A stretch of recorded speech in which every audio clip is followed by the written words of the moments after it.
비상사태의 시작은 새벽 하늘을 찢은 폭격이었습니다. 미국은 정밀 타격을 감행했습니다. 러시아는 외교관을 철수시켰습니다. 중국은 전화를 끊었습니다. 강대국들은 저마다 계산기를 두드렸습니다. 석유, 영향력, 전후 이권. 900만 시민이 불 꺼진 도시에서 비명을 질렀지만 그 누구도 손을 내밀지 않았습니다. 그런데 그 순간 폐허가 된 거리 위에서 아무도 예상 못한 깃발이 올라왔습니다. 미국 국기가 아니었습니다. 러시아 국기도 아니었습니다. 50년 전 이 땅에 맨몸으로 도로를 닦았던 나라, 대한민국의 태극기였습니다. 수십만 명이 그 깃발 아래 모였고 청원서가 태평양을 건넜습니다. 전 세계 카메라가 이 장면을 비추자 강대국들의 셈법이 완전히 무너졌습니다. 강대국들의 탄식이 이어졌습니다. 결국 미사일로 빼앗으려던 신뢰를 삽하나로 통째로 가져간 나라. 정신 차리고 보니 승리자는 한국이었습니다. 그 믿기 힘든 이야기를 지금 바로 공개합니다. 시작하기 전 구독과 좋아요 부탁드립니다. 저는 숫자와 신호로 이루어진 세계에 살아온 사람이에요.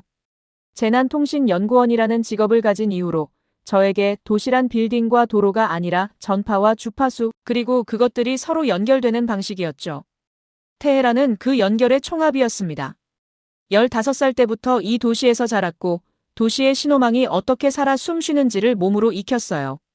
아침에 출근길 지하철이 교신을 주고받는 패턴, 재래시장 골목 어귀에서 상인들의 휴대전화가 동시에 울리는 시간대, 새벽 2시가 넘으면 도시 전체의 데이터 트래픽이 잦아들며 고요해지는 리듬까지.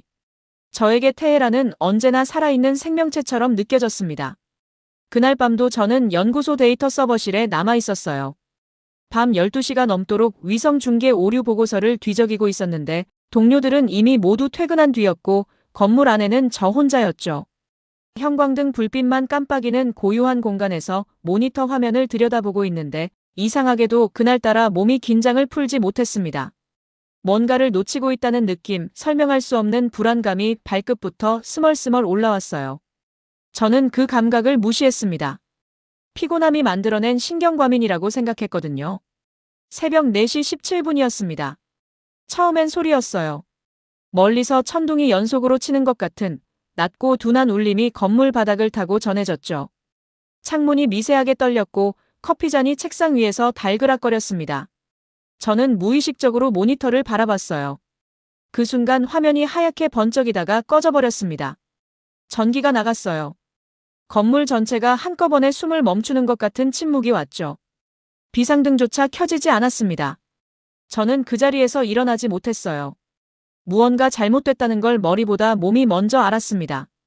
손이 차가워졌고 귀가 멍해지는 느낌이 들었죠. 비상 배터리 팩을 더듬어 꺼내 노트북에 연결했는데 손이 제 것이 아닌 것처럼 어색하게 움직였어요. 화면이 켜지는 짧은 순간 저는 통신 모니터링 프로그램을 열었습니다. 전파 신호 그래프가 나타났는데 화면을 보는 순간 제 숨이 딱 멎었어요. 테헤란 전역의 신호가 한꺼번에 사라져 있었습니다. 이건 정전이 아니었어요. 단순히 전기가 끊겼을 때와는 패턴 자체가 달랐죠. 전력망, 통신망, 수도 제어 시스템까지 도시를 유지하는 핵심 인프라 신호들이 동시에 그래프에서 지워졌습니다. 저는 12년 동안 재난통신을 연구해왔지만 이런 패턴은 교과서에서 딱 한 번 본 적 있었어요. 정밀 공습입니다. 목표 지점을 선택해서 인프라를 순서대로 마비시키는 방식이었죠. 창가로 달려갔습니다. 하늘 저 멀리 테헤란 서쪽 방향에서 불빛이 솟구쳤다 사그라들고 또 솟구쳤다 사그라지는 게 보였어요. 아름답다는 생각이 먼저 들었습니다. 그리고 바로 다음 순간 그 아름다움이 얼마나 끔찍한 것인지 실감하며 구역질이 올라왔죠. 저는 손으로 입을 막았습니다. 눈앞의 광경이 현실이라는 게 받아들여지지 않았어요. 도시가 죽어가고 있었습니다. 저는 그 순간을 나중에도 자주 떠올렸는데 신기하게도 가장 선명하게 기억나는 건 소리가 아니라 냄새였어요. 창문 사이로 비집고 들어오던 불탄 콘크리트와 먼지 냄새. 그게 코끝에 닿던 그 감각이 지금도 생생합니다. 그 냄새가 나던 순간 저는 비로소 울지도 소리를 지르지도 못하는 상태가 됐어요. 그냥 가만히 서서 하늘을 바라봤습니다. 눈물도 나오지 않았죠. 배터리로 연결한 라디오에서 잡음 사이로 목소리가 들렸습니다. 외신이었어요. 영어와 아랍어가 뒤섞여서 들어왔는데 들을수록 머릿속이 복잡해졌습니다. 최고 지도자의 생사를 알 수 없다는 보도 수도. 서쪽군 시설이 초토화됐다는 보도, 어느 나라가 공격했는지에 대한 추측들이 앞다퉈 쏟아졌어요. 그런데 이상했습니다. 보도마다 내용이 달랐거든요. 어디서는 생존했다고 하고 어디서는 확인되지 않는다고 했죠. 팩트가 없는 자리를 루머가 채우고 있었고 루머보다 공포가 더 빠르게 번지고 있었어요. 저는 다시 노트북을 향해 몸을 돌렸습니다. 지금 제가 할 수 있는 건 모니터링뿐이었어요. 공황에 빠지는 것도 울부짖는 것도 나중 일이었죠. 연구원으로서 제가 가진 도구는 데이터뿐이었습니다. 비상 배터리가 얼마나 버틸지 모르는 상황에서 저는 최대한 빠르게 외부 신호를 잡으려고 시도했어요. 그때 동료 라일라에게서 문자가 왔습니다. 배터리로 간신히 잡힌 신호였는데 문자 내용은 짧았어요. 지금 어디 있어? 연구소 지하로 와. 빨리. 라일라는 저보다 2살이 많고 평소에는 차분한 편이었습니다. 그런데 문자 끝에 마침표 하나 없이 그냥 단어들을 던져놓은 것처럼 써져 있는 걸 보고 저는 가슴이 쿵 내려앉았어요. 저 역시 말없이 짐을 챙겨 계단을 내려갔습니다. 연구소 지하 서버실에는 이미 몇 명이 모여 있었어요. 라일라가 비상 발전기에 케이블을 연결하고 있었고 자비드가 창백한 얼굴로 노트북 화면을 들여다보고 있었습니다. 아무도 말을 하지 않았어요. 지하라서 폭발음이 뭉개져서 들렸는데 그래서인지 오히려 더 무서웠습니다. 벽 너머에서 무슨 일이 일어나고 있는지 눈으로 볼 수 없으니 상상이 더 선명해졌거든요. 그때 자비드가 말했습니다. 러시아 대사관 직원들이 나왔어. 차량이 이미 출발했대. 저는 처음엔 무슨 말인지 몰랐어요. 그러다 천천히 이해가 됐죠. 러시아가 긴급 철수를 시작했다는 뜻이었습니다. 영상이 소셜미디어에 이미 올라와 있었는데 중국 외교 인력도 마찬가지라는 이야기가 따라붙었어요. 동맹이라고 불리던 나라들이 총성이 채 가시지 않은 새벽에 조용히 뒷문으로 빠져나가고 있었습니다. 저는 그 순간 분노가 올라올 줄 알았어요. 그런데 이상하게도 분노가 아니었습니다. 처음엔 배신감이었다가 그 다음엔 그냥 체념이 됐어요. 배신감조차 사치라는 생각이 들었죠. 애초에 기대를 안 하는 사람은 배신당할 수도 없으니까요. 이란 시민들이 그 새벽에 느낀 감정이 정확히 그것이었을 겁니다. 분노할 기운도 없는 체념, 그리고 공허함이었을 거예요. 저는 손을 멈추지 않았습니다. 발전기 전원을 연결하고 위성 신호를 잡기 위한 임시 안테나를 설치하는 데 집중했어요. 연구소 옥상까지 케이블을 끌어올리는 작업이었는데 밖이 위험하다는 걸 알면서도 멈출 수가 없었습니다. 손을 움직이는 동안만큼은 생각을 하지 않아도 됐으니까요. 두려움을 잠재우는데 노동만큼 좋은 약은 없더라고요. 옥상에 올라섰을 때 새벽 하늘이 붉게 물들어 있었어요. 불빛이었습니다. 테헤란 서쪽 어딘가에서 올라오는 연기와 불꽃이 하늘을 붉게 물들이고 있었죠. 저는 잠시 그 광경을 바라봤습니다. 무섭다는 생각보다 이 광경을 제 눈에 새겨둬야 한다는 생각이 더 컸어요. 누군가는 기억해야 하니까요. 안테나를 고정하고 지하로 내려와 신호를 테스트했습니다. 잡음 속에서 위성 링크가 간신히 열렸어요. 신호 강도가 낮았지만 데이터는 흘렀습니다. 저는 숨을 참고 화면을 들여다봤죠. 그때 라일라가 제 팔을 잡아당겼습니다. 이거 봐. 화면에 영상 하나가 올라와 있었어요. 화질이 거칠고 흔들리는 스마트폰으로 찍은 것 같은 영상이었습니다. 테헤란 어딘가의 거리였는데 사람들이 모여 있었어요. 처음엔 시위인 줄 알았습니다. 그런데 사람들이 들고 있는 게 보였어요. 태극기였습니다. 붉고 파란 원형 문양, 네 귀퉁이의 검은 문양. 누군가 직접 그린 것인지 종이가 거칠었고 선이 삐뚤었지만 분명 대한민국 국기였어요.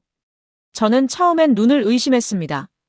여기가 어딘지, 저 사람들이 왜 저 깃발을 들고 있는지 아무것도 이해할 수 없었어요. 라일라가 낮은 목소리로 물었습니다.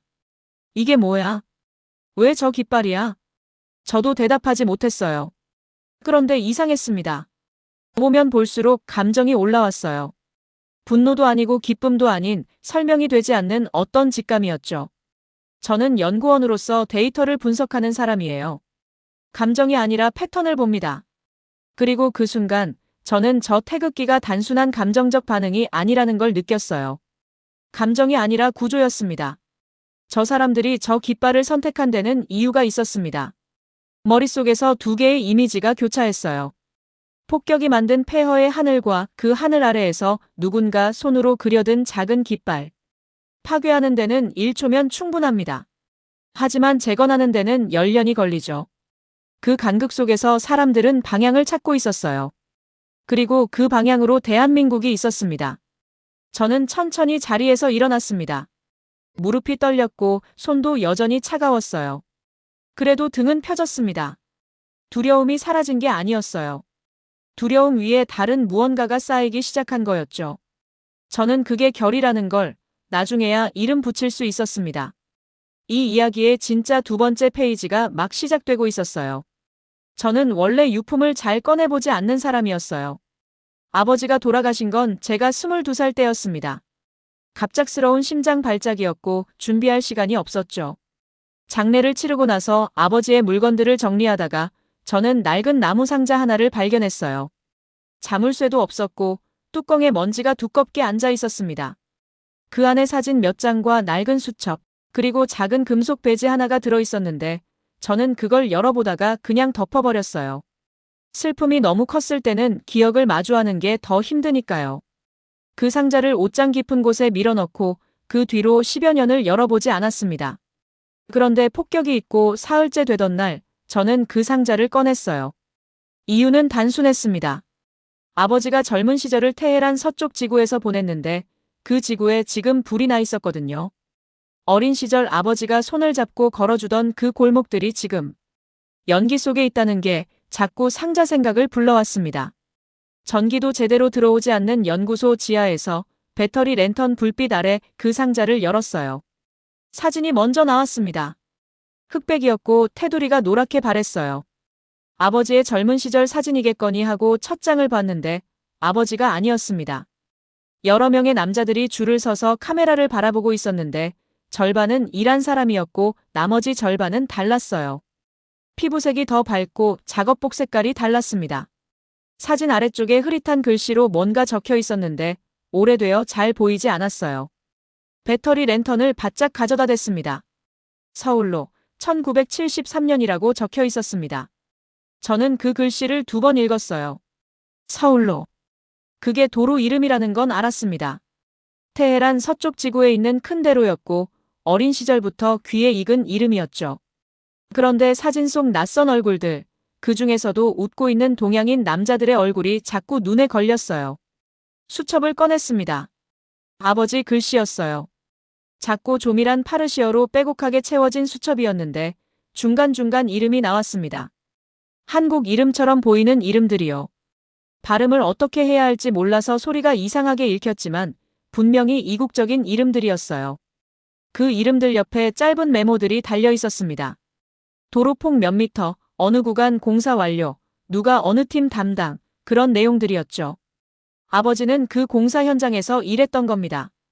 저는 천천히 페이지를 넘겼어요. 아버지가 당시 24이었다는 걸 저는 나이 계산으로 알 수 있었습니다. 24세 아버지가 한국 건설 인부들과 함께 사막의 땅을 파고 도로를 다졌던 거예요. 사진 속 작업복 차림의 사람들이 머릿속에서 살아 움직이기 시작했습니다. 쨍쨍 내리쬐는 중동의 햇살 아래 땀을 흘리며 곡괭이를 들고 있는 사람들의 모습이요. 그때 지하실 문이 열리면서 파르하드 씨가 들어왔습니다. 파르하드 씨는 연구소 건물 경비원이었는데 그 해에 72살이었어요. 평소에 별말 없이 자기 자리를 지키는 분이었고 저는 출퇴근할 때 인사를 나누는 정도의 사이였죠. 그런데 폭격 이후 연구소에서 같이 머물면서 조금씩 이야기를 나누게 됐어요. 그분이 제 손에 들린 사진을 보더니 걸음을 멈췄습니다.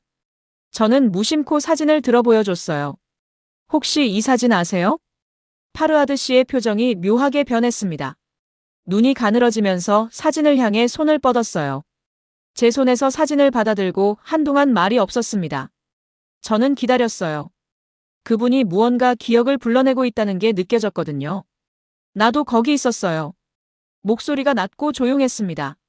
파르하드 씨는 천천히 바닥에 앉더니 무릎 위에 사진을 올려놓고 이야기를 시작했어요. 1973년 서울로 건설 현장이었답니다. 당시 이란은 팔레비 왕조가 석유 수익으로 근대화를 밀어붙이던 시절이었고 도로 건설 사업에 여러 나라의 인력이 들어왔어요. 그 중에 한국 건설 회사 인부들이 있었습니다.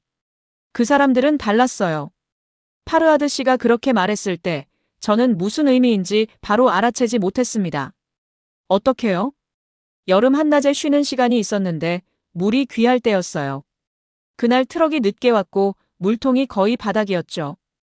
한국 청년들이 받아서 마실 수 있는 물이 딱 2통 남아 있었어요. 그런데 그 청년이 자기 몫을 안 마셨어요. 저한테 먼저 줬습니다.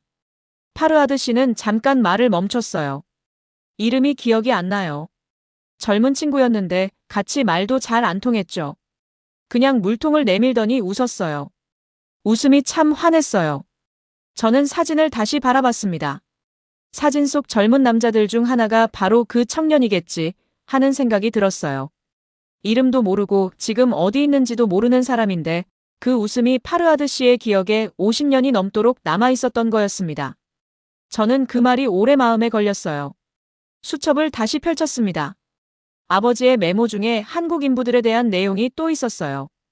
기술을 가르쳐줬다는 내용, 같이 밥을 먹었다는 내용, 어떤 공정에서 한국팀이 더 빠른 방법을 알려줬다는 내용이었습니다.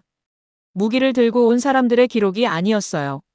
일을 하고 밥을 먹고 물을 나눈 사람들의 기록이었습니다. 근데 혁명 때는요?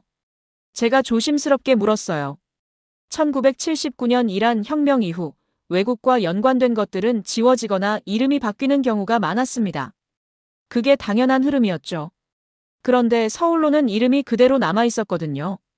저는 어릴 때부터 그 이름에 별다른 의문을 갖지 않았는데 그건 제가 그냥 익숙해서였어요.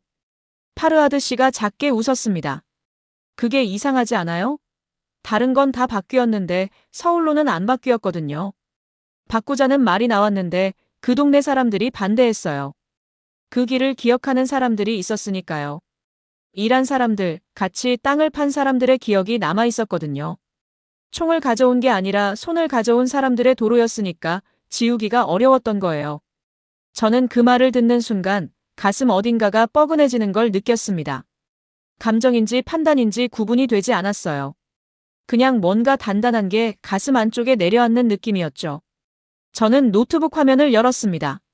며칠 전 위성 링크로 잡힌 영상이 여전히 재생 목록에 남아 있었어요. 태극기를 들고 있는 시민들의 영상이었죠. 2개의 화면을 같이 봤습니다. 아버지의 낡은 사진과 스마트폰으로 찍힌 현재의 영상. 50년이 넘는 시간이 두 화면 사이에 있었어요. 그런데 묘하게도 같은 방향을 가리키고 있었습니다. 기억이 세대를 넘어서 전달된다는 게 저는 이론으로만 알고 있었어요. 연구 논문에서 읽은 개념이었습니다. 그런데 지금 제 눈앞에 그게 실제로 펼쳐져 있었어요. 파르하드 씨가 물을 먼저 받았던 기억. 아버지가 수첩에 이름을 적어 남겼던 기억. 혁명이 와도 지워지지 않은 서울로라는 이름. 그 기억들이 쌓이고 쌓여서 폭격이 난 새벽에 어느 이란 시민이 손으로 태극기를 그려들게 만든 거였습니다. 저는 자리에서 일어나 파르하드 씨 앞에 앉았어요. 그 사람들이 왜 기억에 남았는지 좀 더 말씀해 주실 수 있어요? 파르하드 씨가 저를 바라봤습니다. 주름진 눈가에 무언가 촉촉한 게 맺히는 것 같았어요. 그 사람들은 자기네가 잘난 척을 안 했어요. 더 나은 기술을 갖고 있었는데 그걸 가르쳐 줬어요. 자기 나라 이름을 내걸고 온 게 아니라 그냥 일하러 온 사람처럼 행동했죠. 그게 오래 남아요. 힘으로 온 사람은 힘이 빠지면 기억에서 사라지는데 손으로 같이 일한 사람은 그 손이 기억에 남더라고요. 저는 수첩을 덮고 잠시 가만히 있었습니다. 창밖은 여전히 어두웠어요. 전기가 들어오지 않으니 가로등도 없고 폭격 이후 차들도 다니지 않아서 도시가 이상하게 조용했습니다. 그 조용함 속에서 저는 태극기 영상을 다시 꺼내 들었어요. 이번엔 다르게 보였습니다. 처음엔 낯설고 설명할 수 없는 현상으로 봤는데 이제는 맥락이 보였어요. 이건 충동이 아니었습니다. 누군가 거리에서 우연히 한국이 생각나서 깃발을 그린 게 아니었어요. 물을 먼저 건넸던 기억, 같이 땅을 팠던 기억, 혁명 속에서도 이름이 지워지지 않았던 기억이 50년 넘는 시간 동안 이 도시 어딘가에 살아있었던 겁니다. 그 기억이 가장 절박한 순간에 수면 위로 올라온 거예요. 저는 노트북 화면에 손가락을 올렸습니다. 무언가를 정리해야 했어요. 연구원으로서 증거를 모으고 맥락을 연결하고 언어로 만들어야 했습니다. 저 태극기가 왜 나왔는지, 저 사람들이 왜 한국을 향하고 있는지, 그걸 세상에 설명할 수 있어야 했어요. 감정이 아니라 역사였습니다. 단순한 친한 감정이 아니라 50년이 쌓인 기억의 구조였죠. 그 구조를 글로 쓰기 시작한 건 그날 밤이었습니다. 아버지의 사진을 곁에 두고 파르하드 씨가 들려준 물 한 통의 이야기를 떠올리면서 저는 손을 움직였어요. 이게 청원이 될 줄은 그때까지도 몰랐습니다. 그냥 기록해야 했어요. 사라지기 전에 이 도시가 기억하고 있는 것들을 잡아두어야 한다는 마음이었죠. 파르하드 씨는 랜턴 불빛 아래 눈을 감고 계셨습니다. 어쩌면 50년 전 그 여름날을 다시 보고 계셨는지 모르겠어요. 물통을 내밀던 환한 웃음을요. 저는 그 얼굴을 보면서 이 이야기가 제 이야기만이 아니라는 걸 알았습니다. 청원은 감정이 아닙니다. 역사였어요. 그리고 역사는 기억하는 사람이 있는 한 사라지지 않습니다. 라일라는 제가 아는 사람 중에서 가장 손이 빠른 사람이었습니다. 키보드를 두드리는 속도가 아니라 상황을 판단하는 속도가요. 위기 앞에서 대부분의 사람이 굳어버리는 순간에도 라일라는 이미 다음 수를 생각하고 있었어요. 저보다 2살 많은 그녀는 통신 보안 전문가였고 데이터가 어떻게 흐르는지, 어디서 막히는지를 저보다 훨씬 직관적으로 읽어냈습니다. 그래서인지 폭격 이후 연구소 지하에서 버티는 동안 라일라는 단 한 번도 패닉 상태를 보이지 않았어요. 손이 떨리는 걸 숨기기 위해 주먹을 꼭 쥐고 있다는 걸 제가 눈치챘지만 말하지 않았습니다. 서로 모른 척하는 게 때로는 배려니까요. 태극기 영상이 처음 올라온 날 밤, 라일라는 저보다 먼저 그 영상을 잡았습니다. 저는 아버지 수첩을 들여다보고 있었고 라일라는 위성 링크로 흘러들어오는 데이터 스트림을 분류하고 있었어요. 그녀가 갑자기 멈추더니 화면을 제 쪽으로 돌렸습니다. 이거 계속 올라오고 있어. 한 개가 아니야. 저는 화면을 봤어요. 태극기 영상이 하나가 아니었습니다. 각도가 다른 영상이 서너 개였어요. 같은 장소를 다른 사람들이 찍은 것이었죠. 그 말은 한 명이 계획한 게 아니라 여러 명이 각자 움직이고 있다는 뜻이었습니다. 저는 그 사실이 더 무겁게 느껴졌어요. 얼마나 퍼졌어? 라일라가 입술을 한번 깨물었습니다. 지금은 저거. 인터넷이 막혀 있으니까. 그런데 이걸 막는 건 솔직히 말하면 나라도 할 수 있어. 반대로 퍼뜨리는 것도. 저는 라일라를 바라봤습니다. 그녀의 눈이 이미 결정을 내린 눈이었어요. 물어보는 게 아니라 확인하는 눈이었죠. 어떻게 할 건데? 암호화해서 뿌릴 거야. 인터넷이 막혀도 블루투스는 못 막아. 파일을 쪼개서 장치에서 장치로 넘기는 방식이면 당국이 중간에 잡아내기가 어려워. 저는 잠깐 생각했습니다. 위험한 일이었어요. 당국이 이 영상을 외부 선동으로 규정할 경우 배포에 관여한 사람이 체포 대상이 될 수 있었습니다. 라일라도 그걸 모를 리 없었어요. 괜찮겠어? 라일라가 짧게 웃었습니다. 웃음이라기보다는 한숨에 가까웠어요. 괜찮고 안 괜찮고의 문제가 아닌 것 같아서. 저는 더 말리지 않았습니다. 라일라는 그날 밤 내내 작업했어요. 영상을 압축하고 암호화해서 블루투스로 주고받을 수 있는 작은 파일 묶음으로 만들었습니다. 이름도 붙였어요. 아주 평범한 이름으로 무슨 내용인지 알 수 없게요. 음악 파일 이름처럼 보이도록 위장한 파일이었습니다. 그걸 연구소 지하에서 함께 버티고 있던 사람들에게 먼저 보냈어요. 그 사람들이 또 자기 장치에서 주변으로 뿌렸죠. 저는 그 파일이 어디까지 갈지 그때는 몰랐습니다. 다음 날 아침 저는 옥상에 올라가 안테나 상태를 점검했어요. 하늘은 이상하게 맑았습니다. 폭격 연기가 어느 정도 거쳤고 멀리 테헤란 서쪽 방향으로 무너진 건물 윤곽이 보였어요. 전기는 여전히 끊겨 있었고 도로는 텅 비어 있었습니다. 그런데 골목 어귀에 사람들이 삼삼오오 모여 있는 게 보였어요. 뭔가를 들고 있었는데 거리가 멀어서 잘 보이지 않았습니다. 지하로 내려와 위성 신호를 열었을 때 라일라가 화면을 가리켰어요. 나왔어. 새 영상이 올라와 있었습니다. 이번엔 다른 동네였어요. 역시 태극기였는데 이번 건 종이가 아니라 헝겊에 그린 것이었습니다. 누군가 집에 있는 천에 직접 그려둔 거였죠. 선이 굵고 비율이 맞지 않았지만 그래서 오히려 더 강렬하게 느껴졌어요. 공장에서 찍어낸 깃발이 아니라 각자가 손으로 만든 깃발이었으니까요. 그 다음 날에는 영상이 더 늘었습니다. 학생들이 수업 노트 종이에 태극기를 그려들었고 시장 상인이 포장지 뒷면에 그린 것도 있었어요. 간호복을 입은 여성이 병원 복도에서 작은 태극기를 들고 서 있는 영상도 있었습니다. 라일라의 파일이 퍼져나간 거였어요. 블루투스를 타고 장치에서 장치로, 골목에서 골목으로 번진 거였습니다.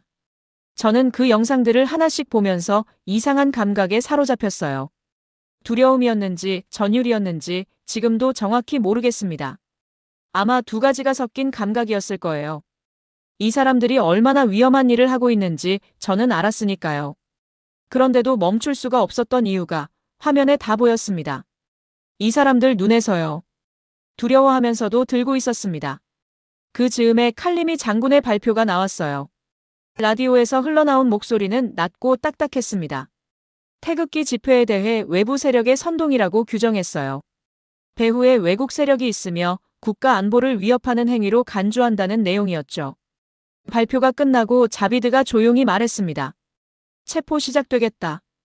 아무도 반박하지 않았어요. 다들 알고 있었으니까요. 그런데 이상한 일이 벌어졌습니다. 칼리미의 발표가 나온 다음 날 집회가 줄어든 게 아니라 오히려 늘었어요. 억누를수록 부풀어 오르는 감정처럼 진압 경고가 오히려 사람들을 거리로 불러낸 것 같았습니다. 라일라는 화면을 들여다보다가 말없이 고개를 저었어요. 일부 지역에서는 실제로 진압이 시도됐습니다.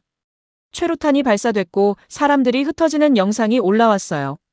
저는 그 영상을 보면서 가슴이 쪼여드는 느낌이 들었습니다. 흩어지겠구나, 이걸로 끝이겠구나 하는 생각이 잠깐 스쳤어요. 그런데 흩어지지 않았습니다. 골목으로 피했다가 다시 모였어요. 최루가스가 가시면 다시 거리로 나왔습니다. 그리고 이번엔 더 많이 나왔어요. 어디서 나타났는지 모를 사람들이 합류해 있었죠. 어떤 영상에서는 노인이 태극기를 들고 있었고 어떤 영상에서는 16살쯤 돼 보이는 아이가 들고 있었습니다. 저는 그 영상들을 보면서 혼자 집결지 생각을 하고 있었어요. 이 사람들이 흩어져서 각자 다른 곳에서 모이면 힘이 분산됩니다. 한 곳으로 모여야 했어요. 어디로 모여야 할지는 생각할 것도 없이 답이 나왔습니다. 서울로였어요. 태극기에 의미가 있는 곳, 50년의 기억이 도로 이름으로 남아있는 그곳이 집결지가 돼야 했습니다. 라일라한테 말했더니 그녀가 잠깐 눈을 감았다가 떴어요. 위험해. 그 길이 칼림이 관할 구역이야. 알아. 라일라가 저를 바라봤습니다. 한참 동안 말이 없었어요. 그럼 서울로로 보내는 거야? 서울로로 보내는 거야. 라일라는 다시 키보드에 손을 올렸습니다. 메시지를 파일에 덧붙였어요. 서울로로 모이라는 내용이었습니다. 그리고 구호 하나를 적었는데 그건 라일라가 직접 쓴 문장이었어요. 정복자가 아닌 친구를. 저는 그 문장을 보는 순간 무언가가 정확히 맞아들어가는 느낌이 들었습니다. 총을 들고 온 사람이 아니라 연장을 들고 온 사람. 땅을 빼앗으러 온 게 아니라 땅을 함께 판 사람. 라일라는 그 마음을 단 6글자로 써냈어요. 파일은 다시 퍼져나갔습니다. 블루투스를 타고 골목을 타고 사람들의 손에서 손으로요. 인터넷이 막혀 있어도 전기가 끊겨 있어도 사람과 사람이 가까이 있으면 신호는 흘렀습니다. 라일라가 만든 작은 파일이 그 틈을 파고들었어요. 서울로에 사람들이 모이기 시작한 건 그날 오후였습니다. 위성 신호로 잡힌 영상에서 사람들이 보였어요. 처음엔 수십 명이었다가 저녁 무렵엔 수백 명이 됐습니다. 각자 손으로 그린 태극기를 들고 구호 없이 그냥 서 있었어요. 소리를 지르거나 뛰는 사람이 없었습니다. 그냥 모여서 서 있었는데 그게 오히려 더 무게감이 있었어요. 침묵이 소음보다 더 크게 들릴 때가 있습니다. 외신이 그 시간부터 카메라를 들이댔습니다. 라일라가 화면을 보면서 조용히 말했어요. 세상이 보고 있어. 저는 고개를 끄덕였습니다. 국제 언론이 주목한다는 게 양날의 검이라는 걸 알았어요. 칼리미가 더 강하게 반응할 수도 있었죠. 그런데 동시에 카메라가 있다는 건 함부로 쓸 수 없다는 뜻이기도 했습니다. 세상이 보고 있는 앞에서 무고한 시민에게 총을 쏘는 건 어떤 명분도 통하지 않으니까요. 해외에서 연락도 오기 시작했어요. 디아스포라, 그러니까 외국에 살고 있는 이란인 커뮤니티에서 영상이 공유됐습니다. 미국, 유럽, 캐나다에 사는 이란인들이 태극기 집회 소식을 퍼뜨렸어요. 각자의 언어로, 각자의 플랫폼에서요. 국내에서 막힌 정보가 해외를 거쳐 다시 국내로 들어오는 루트가 생긴 거였습니다. 저는 그날 밤 자비드한테 물었어요. 태극기가 어디서 처음 나온 건지 알아? 자비드가 잠깐 생각하더니 말했습니다. 서울로 근처 골목이래. 거기 사는 노인 한 명이 처음 들고 나왔다는 말이 있어. 근데 확인은 안 됐어. 저는 파르하드 씨를 생각했습니다. 물 한 통을 먼저 받았던 기억을 50년 동안 간직해온 노인을요. 그분만이 아닐 거였어요. 1973년 현장에서 한국 청년들과 함께 일했던 사람이 한 명이 아니었을 테니까요. 그 기억들이 각자의 집에서 조용히 살아남아 있다가 도시가 무너지는 순간에 손으로 그려진 깃발이 됐을 거라는 생각이 들었어요. 저는 확신이 생겼습니다. 이건 외부 선동이 아니었어요. 이건 안에서 나온 거였습니다. 깊은 안에서 오랫동안 쌓인 것들이 밖으로 터져 나온 거였죠. 칼리미가 아무리 외부 세력이라고 규정해도 그 규정이 사실이 되지는 않았어요. 거짓말은 반복한다고 진실이 되지 않으니까요. 라일라가 그 시각에도 화면 앞에 앉아 있었습니다. 눈밑이 거뭇해졌고 입술이 말라 있었어요. 저는 물 한 잔을 가져다 뒀습니다. 라일라가 잠깐 저를 올려다봤어요. 아무 말도 안 했지만 눈이 고맙다고 말하고 있었죠. 저도 자리로 돌아왔습니다. 기록을 계속해야 했어요. 영상을 저장하고 날짜와 장소를 기록하고 태극기가 등장하는 맥락들을 문서로 정리했습니다. 이 모든 게 단순한 감정적 반응이 아니라는 걸 증명하려면 데이터가 있어야 했어요. 총구 앞에서 흔들리는 태극기는 그냥 천 조각이 아니었습니다. 50년의 기억이 만든 깃발이었고 정복이 아닌 재건을 향한 손짓이었어요. 그리고 그 손짓이 이제 테헤란 전역에서 동시에 일어나고 있었습니다. 저는 화면에서 눈을 떼지 못하면서 두 가지 감정이 뒤섞이는 걸 느꼈어요. 무서웠습니다. 그리고 용기가 났습니다. 그 두 감정이 동시에 가슴 안에서 살아 있었어요. 이 두 가지가 공존한다는 걸 저는 그날 처음 알았습니다. 두려움과 용기는 사실 같은 뿌리에서 자라는 거더라고요. 저는 원래 말보다 숫자를 더 잘 다루는 사람이었습니다. 연구원으로 12년을 살아오면서 저에게 설득이란 데이터로 하는 거였어요. 그래프를 보여주고 수치를 나열하고 오차 범위를 설명하는 식이었죠. 감정에 호소하는 방식은 제 방식이 아니었습니다. 사람을 모으거나 이끄는 것도요. 저는 서버실에서 신호를 분석하는 사람이었지 사람들 앞에 서는 사람이 아니었어요. 그런데 서울로에 사람들이 모이기 시작하던 그 무렵 이상한 일이 일어났습니다. 제가 변하고 있었어요. 처음엔 그걸 몰랐습니다. 그냥 할 일이 생기니까 움직이는 거라고 생각했어요. 라일라가 파일을 뿌리면 저는 기록을 정리했고 자비드가 외부 신호를 받아오면 저는 내용을 분류했죠. 역할 분담이라고 생각했습니다. 그런데 어느 순간부터 제가 분류만 하는 게 아니었어요. 다음에 무엇을 해야 할지를 생각하고 있었고 누구에게 무슨 역할을 맡겨야 할지를 머릿속에서 그리고 있었습니다. 조직이라는 게 원래 그렇게 시작되는 건지 모르겠어요. 계획해서 조직가가 되는 게 아니라 상황이 사람을 그 자리로 밀어넣는 거였습니다. 서울로 집결이 사흘째로 접어들던 날 아침 누군가 연구소로 찾아왔어요. 하산이었습니다. 서울로 근처에서 작은 복사 가게를 운영하는 42살의 남자였어요. 자비드의 먼 친척이라고 했는데 얼굴이 까맣게 타 있었고 눈이 충혈돼 있었습니다. 밤을 새운 게 분명했어요. 그가 가방에서 종이 묶음을 꺼냈습니다. 사람들이 이걸 쓰기 시작했어요. 종이를 받아들었어요. 손으로 쓴 글이었습니다. 파르시어로 빼곡히 적혀 있었는데 글씨가 제각각이었어요. 어떤 건 반듯하게 쓰여 있었고 어떤 건 손이 떨렸는지 삐뚤삐뚤했습니다. 읽어 내려갔어요. 재건을 요청하는 글이었습니다. 한국에 보내는 글이었어요. 우리 도시가 망가졌고 우리에게는 다시 시작할 힘이 필요하다는 내용이었습니다. 도움을 요청하는 방식도 달랐어요. 어떤 사람은 의약품을 써달라고 했고 어떤 사람은 물을 먼저 고쳐달라고 했습니다. 어떤 사람은 자기 집 골목 이름을 적어가며 거기 수도관이 터졌다고 구체적으로 적어놓기도 했어요. 그리고 거의 모든 글에 한 문장이 반복됐습니다. 총 대신 연장을 보내달라.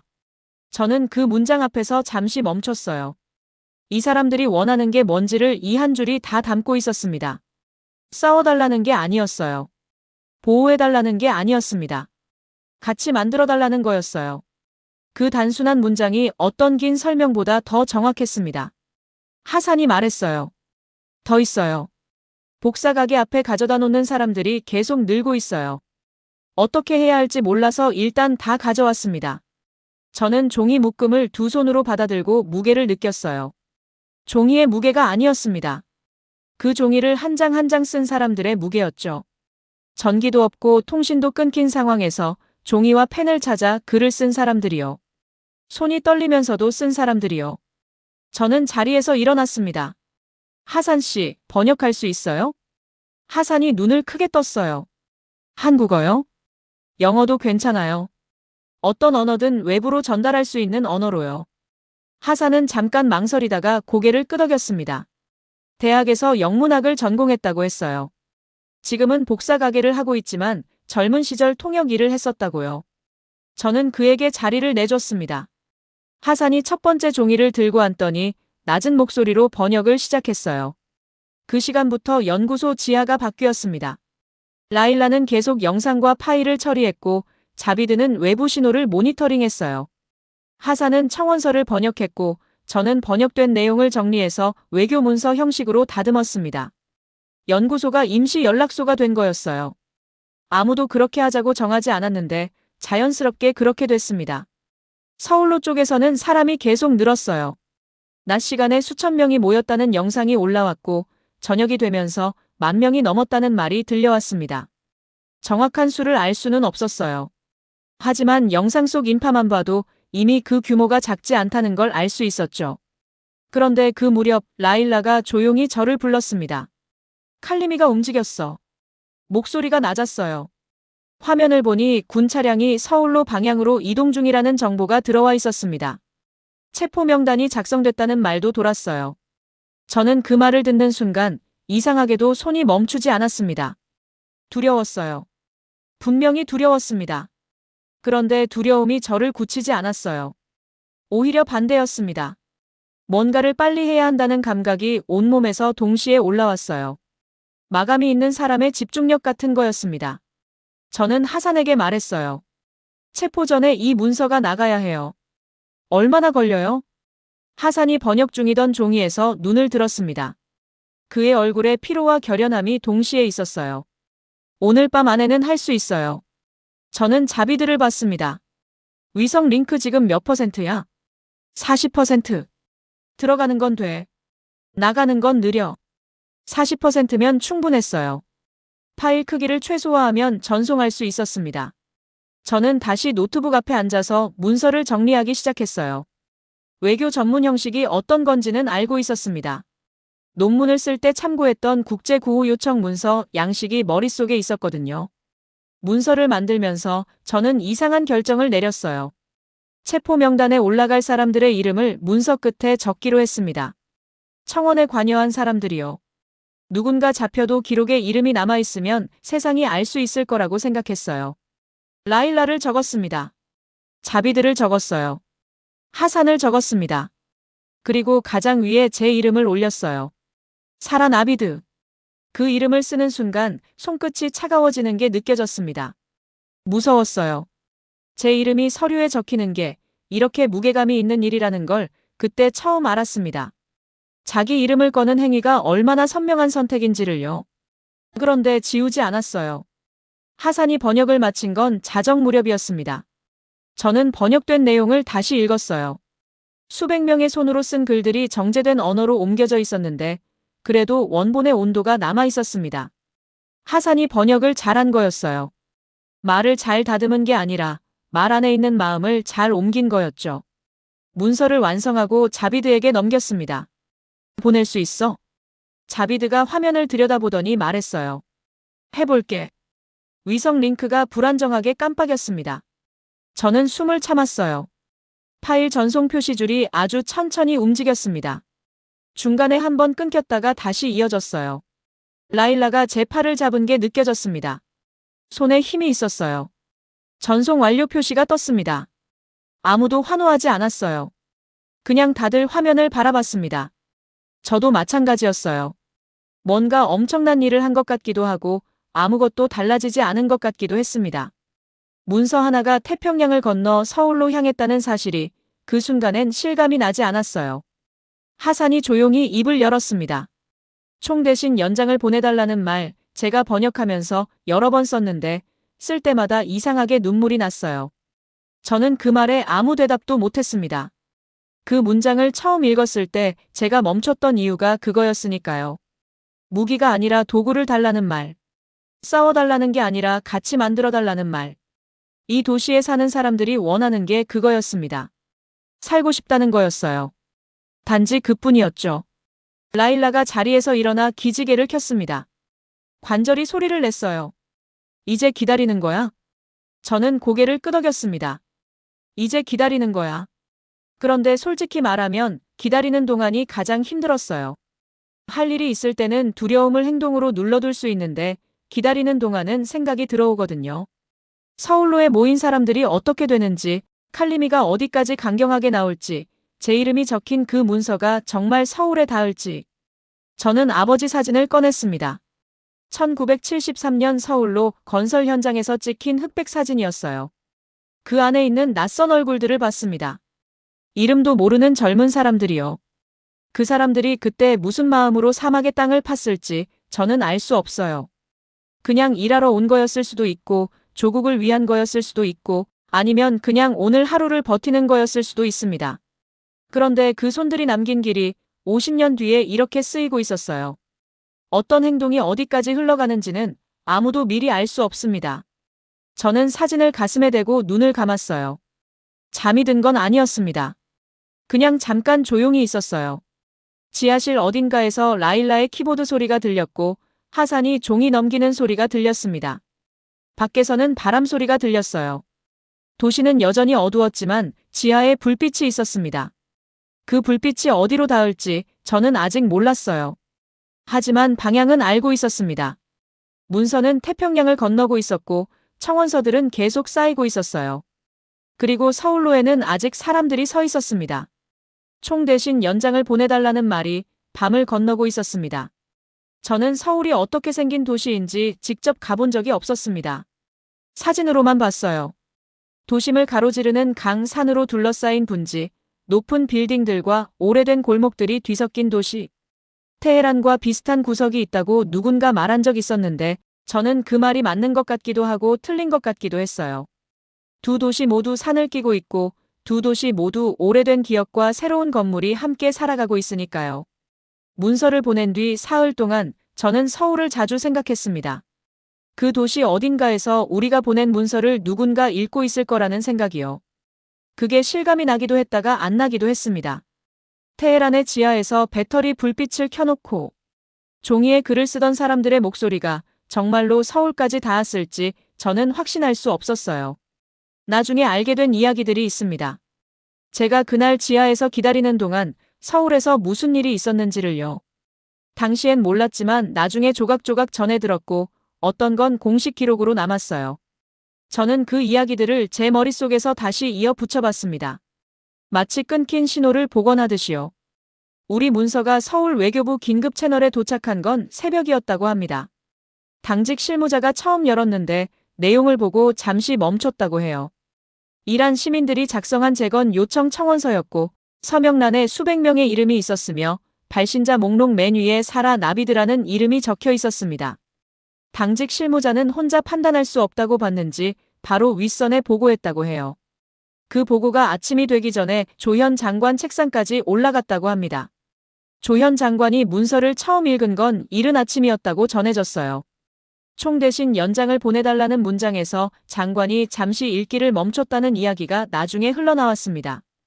어떤 표정이었는지는 아무도 말해주지 않았어요. 하지만 그 문서가 오전 안에 국가안전보장회의 안건으로 올라갔다는 건 기록에 남아 있었습니다.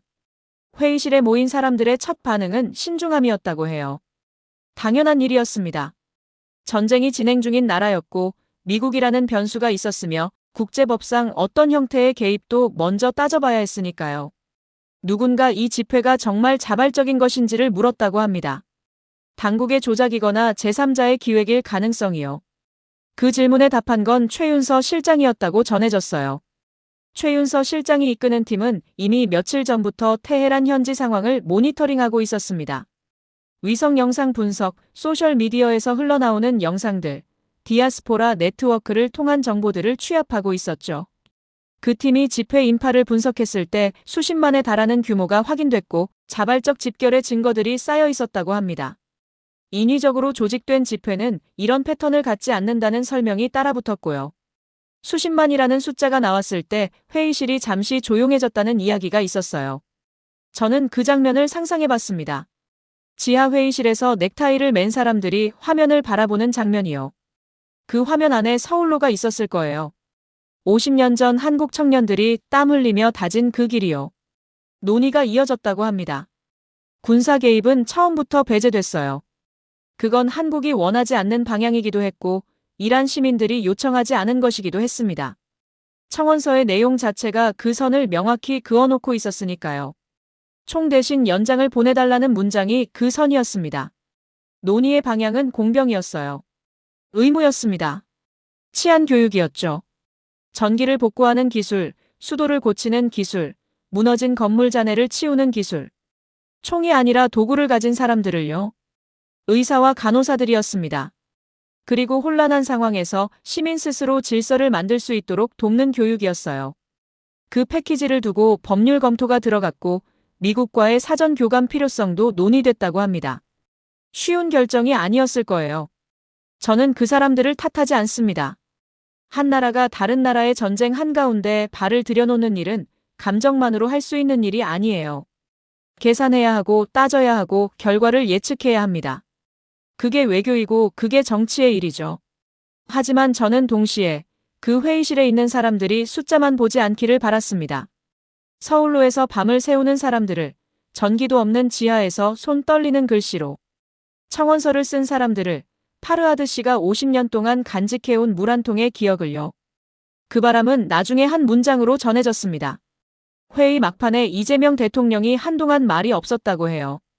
자료를 보고 사진을 보고 청원서 번역본을 읽었다고 합니다. 그러다가 조용히 말했다고 전해졌어요. 우리가 도움받았던 나라였습니다. 짧은 말이었어요. 설명도 없었고 수식도 없었다고 합니다. 그냥 그 사실을 소리내어 확인한 것이었죠. 한국전쟁 이후 이 나라가 어떻게 일어섰는지를 그 자리에 있던 사람이라면 다 알고 있었을 테니까요. 잿더미에서 도로를 깔고 공장을 세우고 아이들을 학교에 보낼 수 있게 되기까지 외부의 손이 있었다는 걸요.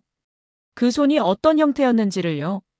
도움받던 나라가 도울 수 있는 나라가 됐다는 것. 그 사실이 그 회의실에서 묵직하게 내려앉았을 거라고 저는 생각합니다. 결단이 내려지기까지 몇 시간이 더 걸렸다고 해요.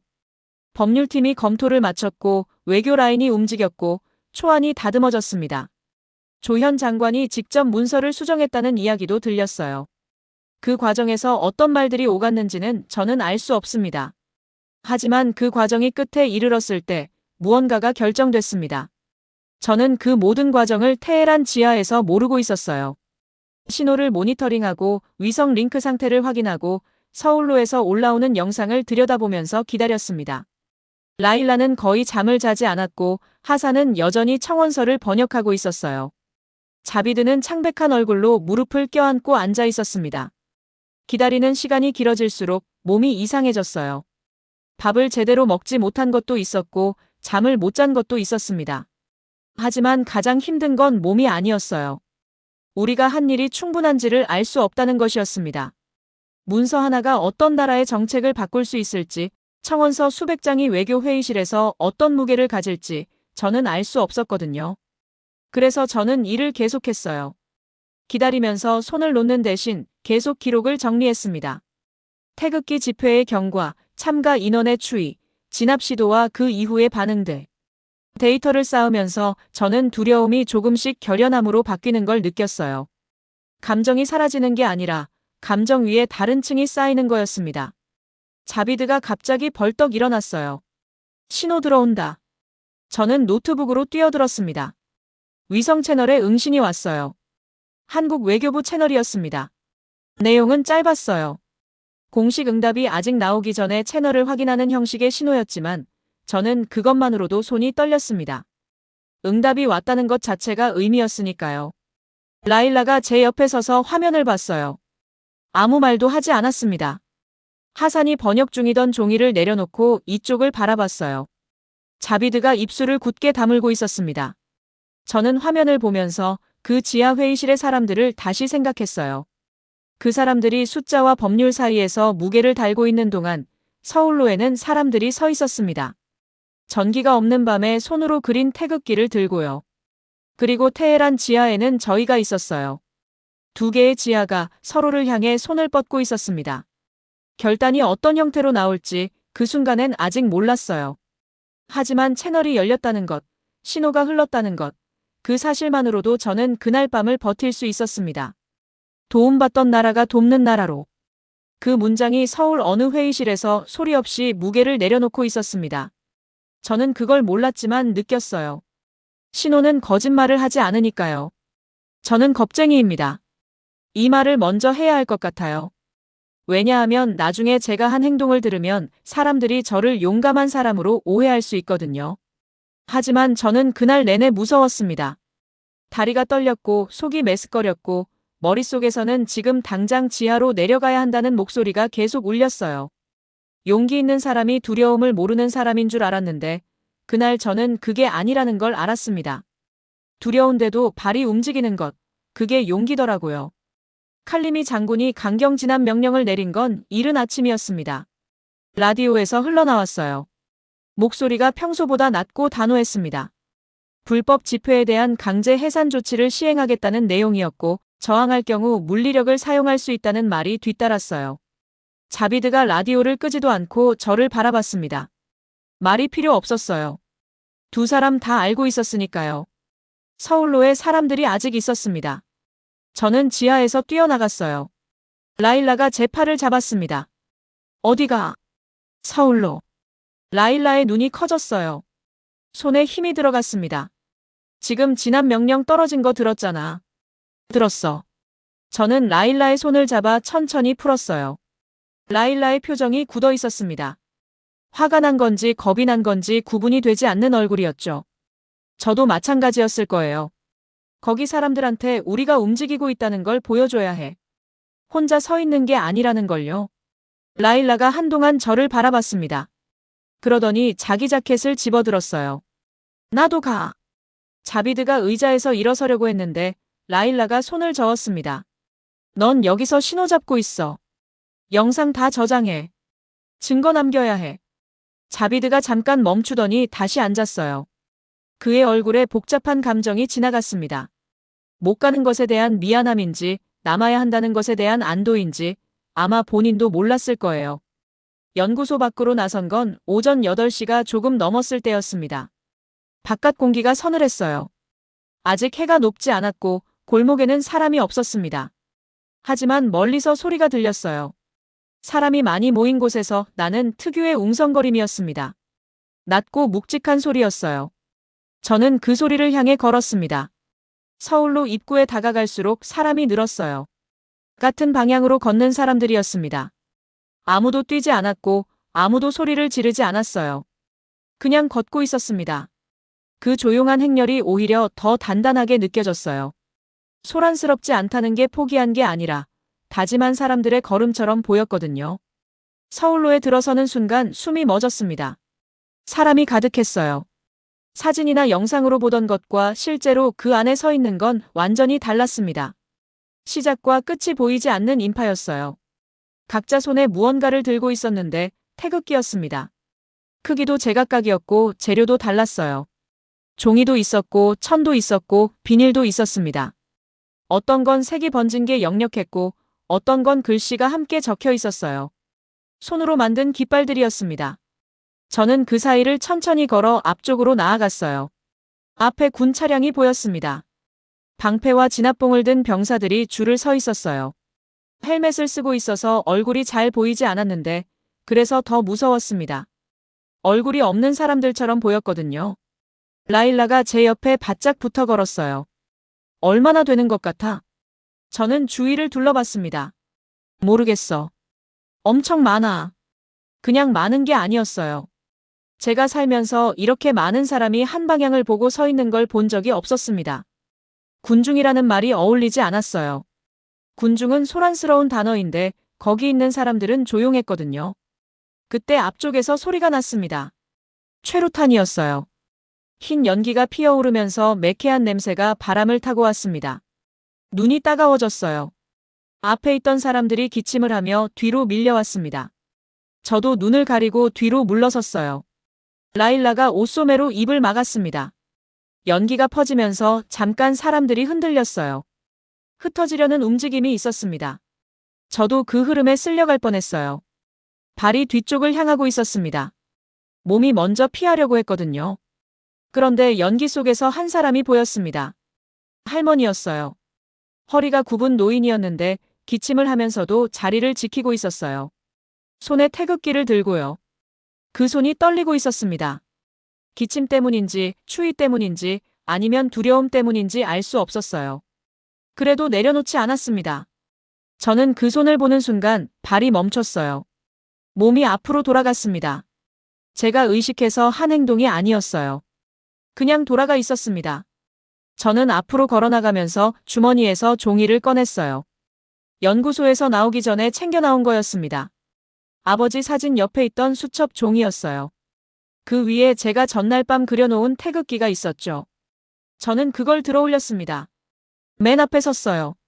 숨이 얕아졌습니다. 심장이 귀에서 들릴 것처럼 뛰었어요. 연기가 아직 남아있어서 눈이 따가웠고 입안에 쓴맛이 났습니다. 눈앞에 헬멧 쓴 병사들이 보였어요. 진압봉을 들고 있었습니다. 아무 생각도 나지 않았어요. 그냥 서 있었습니다. 두 다리로요. 얼마나 지났는지 모르겠어요. 시간 감각이 이상해졌습니다. 길게 느껴졌다가 짧게 느껴졌다가 했어요. 연기가 조금씩 가라앉으면서 뒤에서 발소리가 들렸습니다. 뒤로 물러났던 사람들이 다시 채워지는 소리였어요. 라일라가 제 옆에 와서 섰습니다. 그녀도 태극기를 들고 있었어요. 언제 만들었는지 모르겠는 작은 것이었는데 어딘가에서 얼른 그려온 것 같았습니다.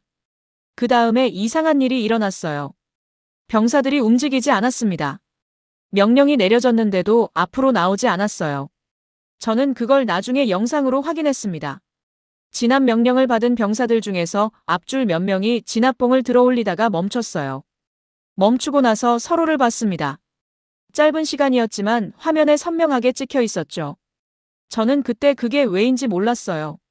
나중에 들은 이야기로는 그 자리에 있던 병사 중 일부가 서울로 근처에서 자란 사람들이었다고 합니다. 어릴 때부터 그 길 이름을 듣고 자란 사람들이요. 한국이 어떤 나라인지 서울로라는 이름이 왜 거기 있는지를 할아버지나 아버지한테서 들어서 알고 있는 사람들이었을 수도 있어요. 확인된 이야기는 아닙니다. 하지만 저는 그 설명이 틀리지 않다고 생각해요. 기억이 총구를 내리게 할 수 있다는 게 그날 제 눈앞에서 일어났으니까요. 진압이 주저되는 사이 영상이 퍼져나갔습니다. 자비드가 지하에서 신호를 잡아 저장하고 있었고 그게 위성을 타고 흘러나갔어요. 국제 언론 카메라도 이미 거리에 나와 있었습니다. 최루탄 연기 속에서 태극기를 든 여자가 맨 앞에 서 있고 그 앞에서 진압 병사들이 멈춰 있는 장면이 찍혔어요. 그 영상이 어디까지 갔는지 저는 당시엔 몰랐습니다. 어깨를 누군가 툭 쳤어요. 뒤를 돌아보니 하산이었습니다. 언제 왔는지 몰랐는데 그도 거기 있었어요. 그의 손에도 작은 태극기가 있었습니다. 아무 말도 하지 않았어요. 그냥 제 옆에 섰습니다. 저는 눈물이 날 것 같았는데 꾹 눌렀어요.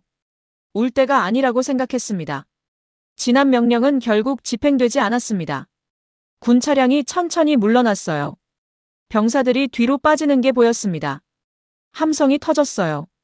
저는 그 함성에 몸이 흔들렸습니다. 무릎에 힘이 풀리는 것 같았어요. 라일라가 제 팔을 잡아줬습니다. 그 순간 눈물이 나왔어요. 조용히 났습니다. 소리도 없이요. 뺨을 타고 흐르는 걸 손으로 닦으면서 저는 이 눈물이 기쁨인지 두려움인지 안도인지 모르겠다고 생각했어요. 아마 전부였을 거예요. 감정이 한 가지씩 순서대로 오는 게 아니라 한꺼번에 쏟아지는 경우가 있더라고요. 그 사이 칼림이 내부에서 균열이 생기고 있었습니다. 이건 나중에 알게 된 사실이에요. 강경 진압을 주장하는 쪽과 국제 여론과 영상 확산을 감안해 자제해야 한다는 쪽이 충돌하고 있었다고 합니다. 지난 명령이 현장에서 실행되지 않은 것도 윗선에서 뭔가가 흔들리고 있었기 때문이라는 이야기가 나왔어요. 군 조직이라는 게 명령 하나로 단단하게 움직이는 것처럼 보여도 사람들로 이루어진 조직이니까요. 그 안에도 흔들리는 사람이 있었던 거죠. 집회는 오후가 되면서 더 커졌습니다. 오전에 잠깐 흩어졌던 사람들이 다시 모였고 새로운 사람들이 합류했어요. 어떤 블록에서는 사람들이 앉아서 기다렸습니다. 소리를 지르지 않고 구호를 외치지 않고 그냥 태극기를 들고 앉아 있었어요. 저는 그 장면이 가장 인상 깊었습니다. 폭력적인 집회가 아니었어요. 분노가 없는 건 아니었겠지만 그 분노를 표현하는 방식이 달랐습니다. 무너진 도시에서 재건을 요청하는 사람들의 방식이었어요. 싸우는 게 아니라 보여주는 방식이었죠. 세상이 보고 있었습니다. 디아스포라 이란인들이 각자의 나라에서 연대 영상을 올렸어요. 태극기를 들고 찍은 영상들이었습니다. 이란어와 영어와 다른 언어들이 섞인 자막이 달렸는데 공통된 말이 있었어요. 정복자가 아닌 친구를. 라일라가 쓴 그 문장이었습니다. 저는 연구소로 돌아오면서 그 문장을 떠올렸어요. 라일라는 그날 밤 말이 없었습니다. 피로가 극에 달한 얼굴이었어요. 하지만 눈빛은 달랐습니다. 지쳐있는데 꺼지지 않은 눈빛이었어요. 저는 그 눈빛을 보면서 이 사람이 자기가 쓴 6글자에 얼마나 많은 것을 담았는지를 다시 생각했습니다. 자비드가 영상 파일들을 저장하면서 말했어요. 오늘 찍힌 거 다 남겼어. 총구 앞에서 멈춘 것도 다 있어. 저는 고개를 끄덕였습니다. 기록이 남는다는 게 그 순간 얼마나 중요한 일인지 알았어요. 역사는 기억하는 사람이 있어야 살아남습니다. 자비드가 지하에서 신호를 잡으면서 저장한 그 영상들이 언젠가 이 도시의 기억이 될 거라는 생각이 들었어요. 파르하드 씨가 물통 이야기를 50년 동안 기억했던 것처럼요. 그날 밤 저는 일기를 썼습니다. 연구소 지하에서 배터리 불빛 아래에서요. 평소에 일기를 쓰는 사람이 아니었어요. 감정을 글로 쓰는 게 낯설었거든요. 그런데 그날은 써야 한다는 생각이 들었습니다. 오늘 일어난 일들이 희미해지기 전에 정확하게 남겨두고 싶었어요. 태극기를 들고 맨 앞에 섰을 때 다리가 떨렸다고 썼습니다. 그래도 서 있었다고 썼어요. 총구가 내려갔을 때 울었다고 썼습니다. 그리고 마지막에 오늘 처음으로 희망이 생겼다고 썼어요. 희망이라는 말을 쓰는 게 조심스러웠습니다. 아직 아무것도 결정되지 않았으니까요. 서울에서 답이 온 것도 아니었고 칼리미가 물러선 것도 아니었어요. 도시는 여전히 어두웠고 전기는 여전히 들어오지 않았으며 무너진 건물들은 그대로 있었습니다. 하지만 총구 앞에서 멈춘 병사들의 주저함이 저한테는 희망이었어요. 사람이 사람을 보는 순간, 그 순간에 생기는 것이 희망이라는 걸 저는 그날 알았습니다. 총구 앞에서 흔들렸던 태극기가 그날 밤 제 가슴 안에서도 흔들리고 있었어요. 무섭게요. 그리고 화나게요. 저는 기다리는 것에 익숙한 사람이 아니었습니다. 연구원으로 일하면서 데이터가 쌓이길 기다리거나 신호가 잡히길 기다리는 일은 많았어요. 그런데 그건 기계를 기다리는 거였습니다. 기계는 감정이 없으니까 기다리는 동안 불안하지 않았어요. 결과가 나오면 나오는 거고 안 나오면 안 나오는 거니까요. 그런데 서울을 기다리는 건 달랐습니다. 사람을 기다리는 거였거든요. 그것도 제가 한 번도 만난 적 없는 사람들이 제가 보내드린 문서를 읽고 어떤 결정을 내리기를 기다리는 거였어요. 그 기다림은 밥을 못 먹게 만들었고 잠을 못 자게 만들었고 아무 이유 없이 손이 떨리게 만들었습니다. 6장에서 진압이 주저된 다음 날부터 이틀이 더 흘렀어요. 그 이틀이 저에게는 훨씬 길게 느껴졌습니다. 서울로에는 여전히 사람들이 모였고 칼리미는 두 번째 강경 명령을 내리지 못하고 있었어요. 국제 언론 카메라가 거리에 나와 있는 한 함부로 움직이기 어려웠을 거라는 걸 저도 알았습니다. 그 팽팽한 균형이 언제까지 유지될지는 몰랐어요. 자비드가 위성 신호를 모니터링하다가 졸기 시작한 것도 그 무렵이었습니다. 고개가 앞으로 꺾이는 걸 보면서 저는 그냥 뒀어요. 며칠째 제대로 눕지도 못한 사람이었으니까요. 라일라는 구석에서 무릎을 껴안고 앉아 눈을 감고 있었습니다. 잠든 건지 생각하는 건지 알 수 없었어요. 하산은 아직 남아있던 청원서 묶음을 조용히 들여다보고 있었습니다. 번역이 끝난 것들이었는데 그냥 다시 읽고 있는 것 같았어요. 저는 파르하드 씨 옆에 앉았습니다. 파르하드 씨는 요 며칠 사이 부쩍 조용해지셨어요. 말수가 원래도 적은 분이었는데 이제는 거의 말을 하지 않으셨습니다. 그냥 앉아서 무언가를 기다리는 사람의 표정이었어요.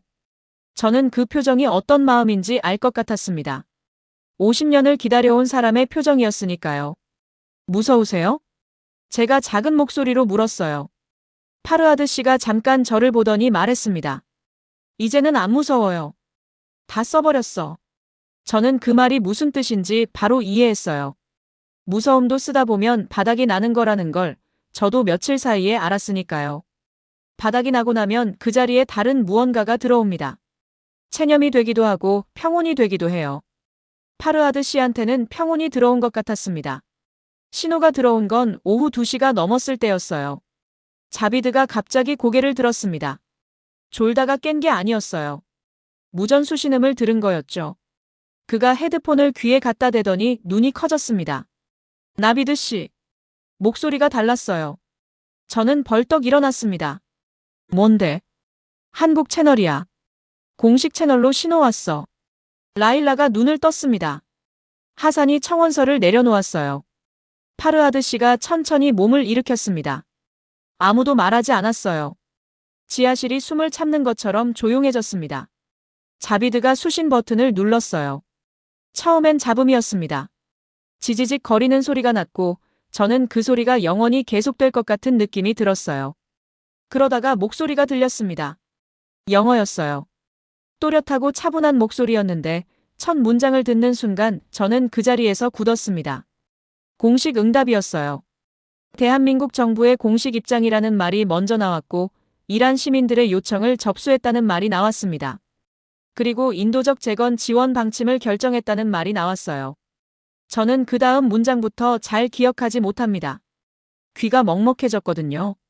말이 들어오는데 머릿속에서 처리가 안 됐어요. 자비드가 내용을 받아 적고 있었고 하산이 통역을 시작했는데 목소리가 떨렸습니다. 하산의 목소리가 떨리는 게 느껴지자 저는 비로소 이게 현실이라는 걸 알았어요.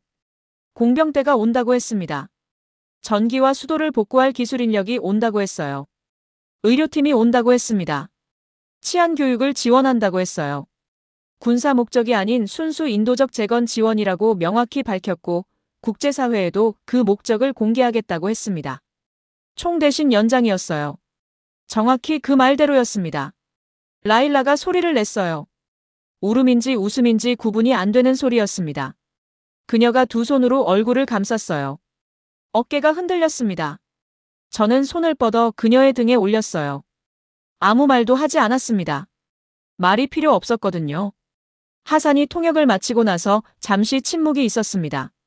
그러다가 파르하드 씨 소리가 들렸어요. 돌아보니 파르하드 씨가 울고 있었습니다. 소리 없이 눈물이 흘렀어요. 주름진 뺨을 타고 내려오는 눈물이었는데 닦지 않았습니다. 그냥 흘리고 있었어요. 50년 전 물통을 건네받았던 기억이 이 순간과 이어지는 게 그분 눈앞에서 보이는 것 같았습니다. 저는 파르하드 씨 손을 잡았어요. 차가운 손이었습니다. 마디가 굵고 거친 손이었어요. 그 손이 제 손을 꼭 잡아 돌려주었습니다. 말은 없었어요. 자비드가 조용히 말했습니다.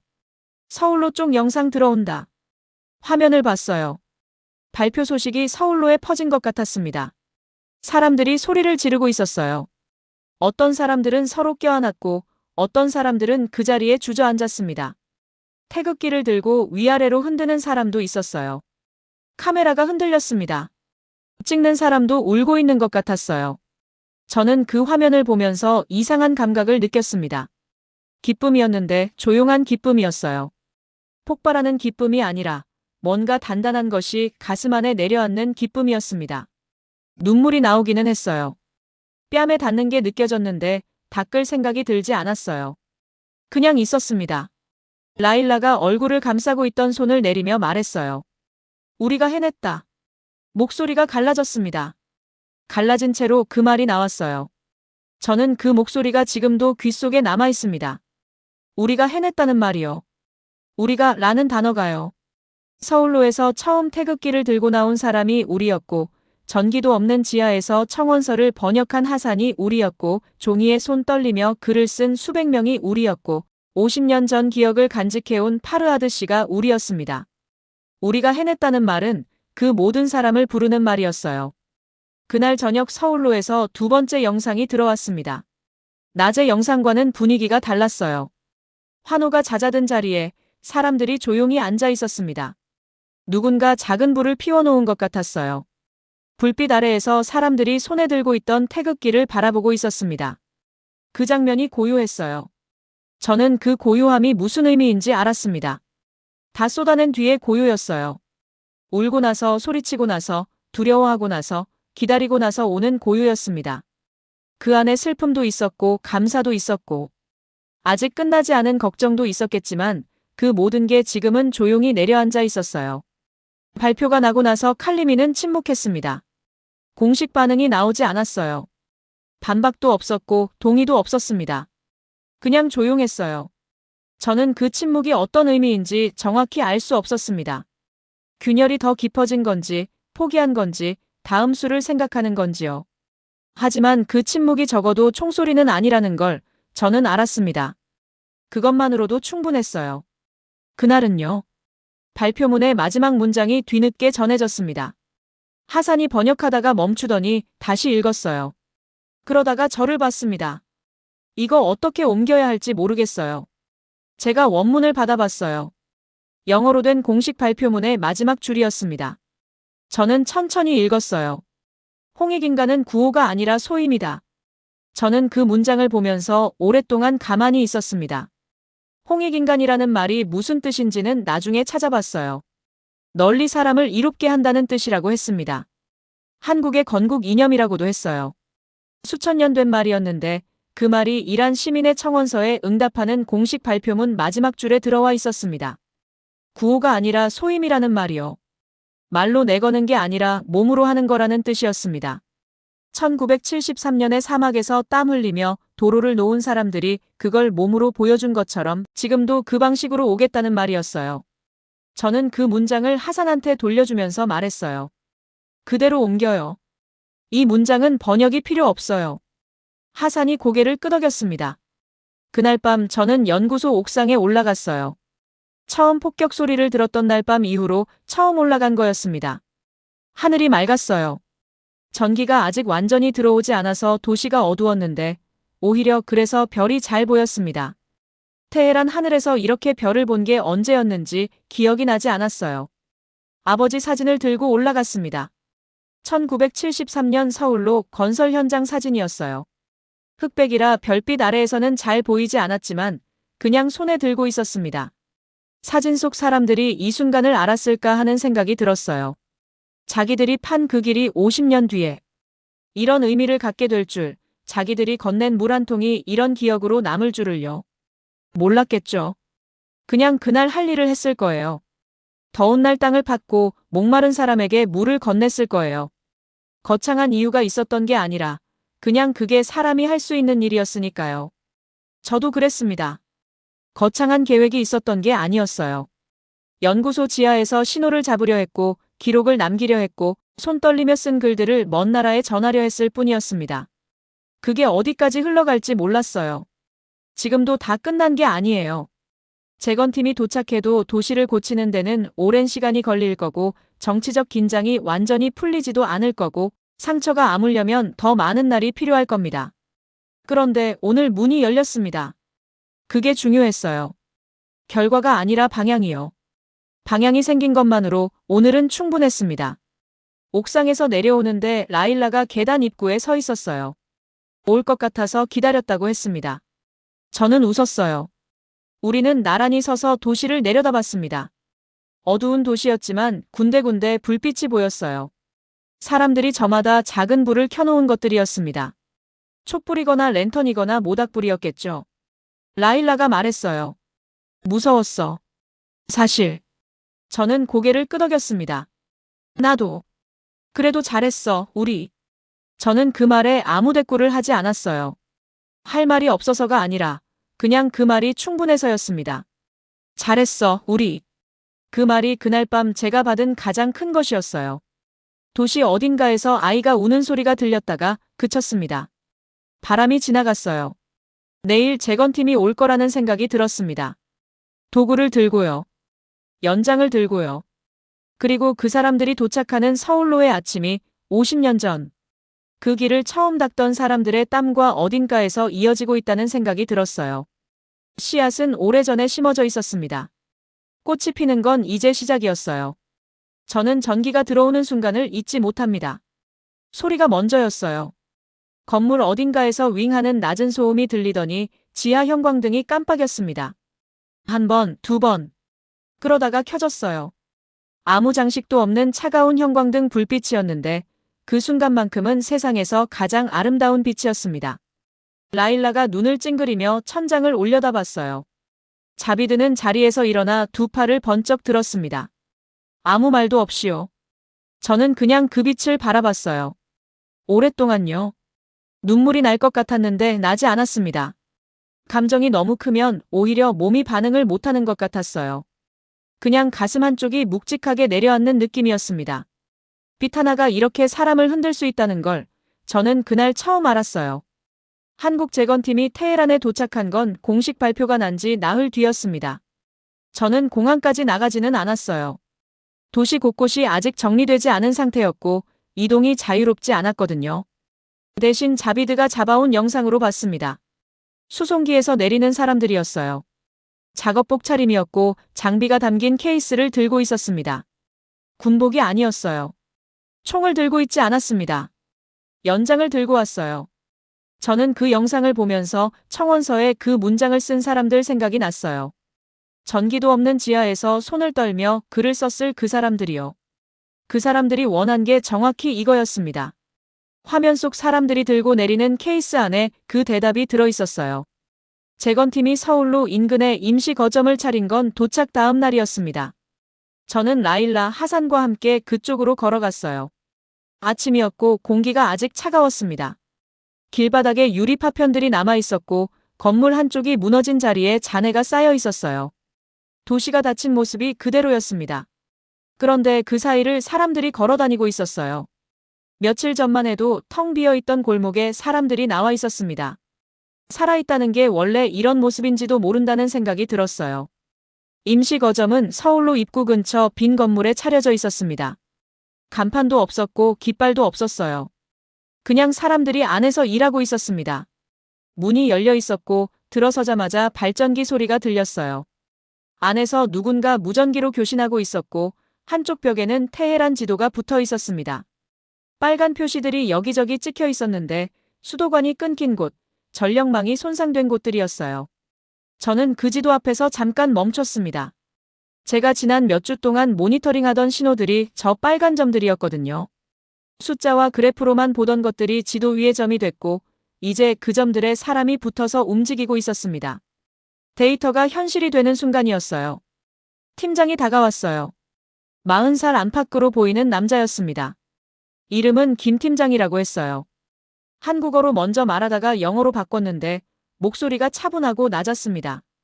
피곤한 기색이 역력했지만 눈이 살아있었어요. 오래 날아온 사람의 눈이 아니라 할 일이 있는 사람의 눈이었습니다. 나비드 씨가 문서 보내신 분이죠?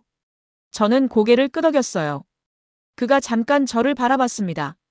무언가를 말하려다가 멈추는 것 같았어요. 그러더니 손을 내밀었습니다. 악수였어요. 저는 그 손을 잡았습니다. 짧은 악수였어요. 아주 짧았는데 그 짧음 안에 많은 것이 있었습니다. 50년 전 사막에서 땀 흘리던 손들이 이 악수로 이어지는 것 같았어요. 1973년 건설 현장에서 물통을 건네던 손이 지금 제 손에 닿아 있는 것 같았습니다. 저는 그 생각이 드는 순간 손에 힘이 들어갔어요. 의도한 게 아니었는데 그렇게 됐습니다. 김 팀장이 조금 놀란 것 같았어요. 그래도 그대로 받아줬습니다.